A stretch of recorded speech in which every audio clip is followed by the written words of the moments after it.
Yang terhormat Bapak-bapak, Ibu-ibu, salam Pancasila. Bapak-bapak, Ibu-ibu yang melihat video saya ini, tolong jangan lupa subscribe, like, dan di-share. Sifatnya gratis.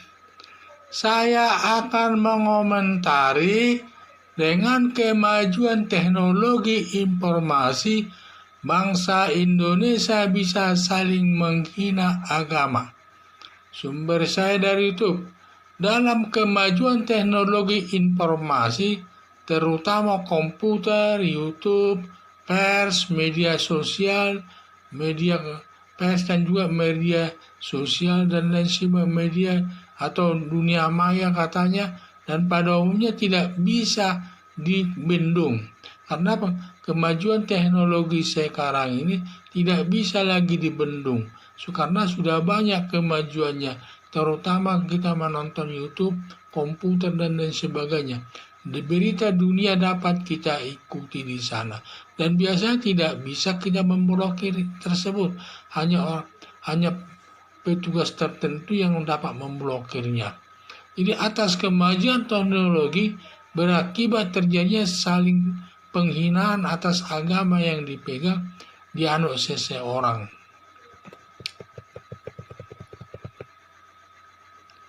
Yang dianut seseorang sehingga dia menghina kelompok lainnya tersebut, di mana kelompok Muslim menghina kelompok Kristen, demikian juga kelompok Kristen menghina kelompok Muslim.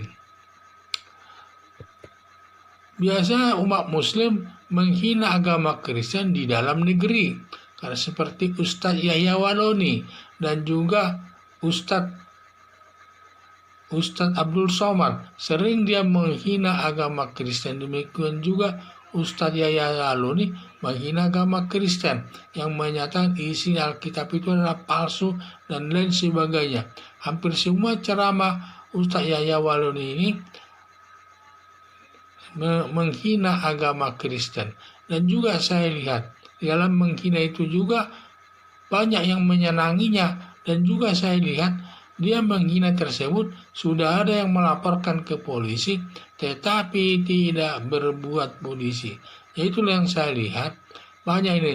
Sedangkan umat Kristen kalau menghinanya dari luar negeri, biasanya datang ke Eropa, ke Amerika, pokoknya ke negara luar negeri lah ya, ke Eropa, Amerika Serikat.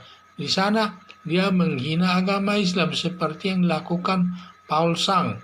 Dia menghina agama Islam katanya dari Jerman. Padahal di sana di negara Jerman itu saya baik di Amerika, di Prancis, di Australia, kalau menghina agama itu tidak dihukum, karena di sana itu merupakan kebebasan berekspresi atau kebebasan berpendapat itu. Kalau di Indonesia itu dihukum, ancamannya 5 tahun. Tetapi kalau di luar negeri tidak dihukum itu, karena kebebasan berpendapat itu. Apalagi kasusnya itu dilakukan di negara Eropa atau Jerman. Kalau terjadi sesuatu masalah, yang mengadilinya juga pengadilan negeri Jerman, tidak bisa Indonesia, karena lokus deliktinya ada di Jerman. Jadi tidak boleh. Ini yang saya lihat permasalahan ini. Jadi menghina agama di Eropa tidak dihukum, karena di sana merupakan kebebasan berekspresi dan kebebasan berpendapat.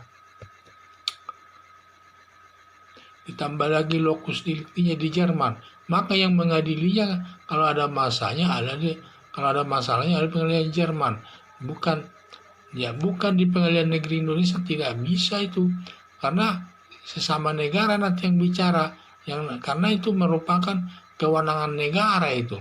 Jadi negara itu juga harus membela rakyatnya, membela orang yang tinggal di negaranya, karena tinggal di negaranya itu sudah memenuhi syaratnya itu semua.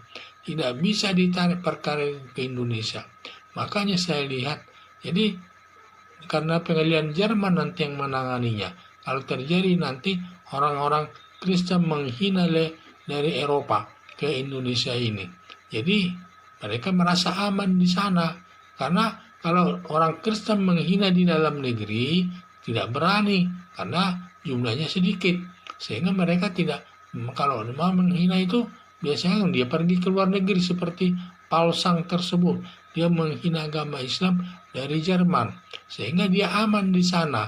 Karena di Jerman masalah penghinaan agama itu kebebasan berekspresi. Apalagi nanti kasusnya penghinaan itu di Jerman. Maka pengadilan negeri Jerman, bukan Indonesia. Jadi dalam masalah ini polisi pun tidak bisa berbuat apa-apa. Dan juga seandainya juga dugaan saya polisi mengejar Paul Sang sampai ke Jerman, itu dugaan saya akan menghadapi masalah nanti di sana. Karena di sana bukan masalah pidana, itu masalah penghinaan agama itu. Apalagi lokus deliktinya di sana. Dan tidak bisa nanti polisi bertindak. Nah, dugaan saya dugaan saya tidak bisa bertindak. Karena ini sudah termasuk berlaku dalam hukum internasional ini. Karena setiap negara ini ada perbedaan sedikit-sedikit soal masalah hukum tersebut. Jadi nanti bisa di negara Indonesia nanti bisa saling menghina antara agama Islam dengan agama Kristen atau agama yang lainnya, yang bisa menimbulkan perpecahan bangsa Indonesia itu sendiri karena kemajuan teknologi informasi. Harapan saya agar semua pemeluk agama yang berbeda supaya menjaga dirinya masing-masing, jangan saling menghina antara agama yang satu dengan agama yang lain. Karena agama yang dihina itu sangat sakit bagi pemeluknya. Kalau kita merasa sakit dihina orang, kita juga jangan menghina orang agama yang lainnya. Maka ini nanti kalau kita saling menghormati, akan tercipta nanti kehidupan yang harmonis sama pemeluk agama yang berbeda di Indonesia ini. Sekian dan terima kasih.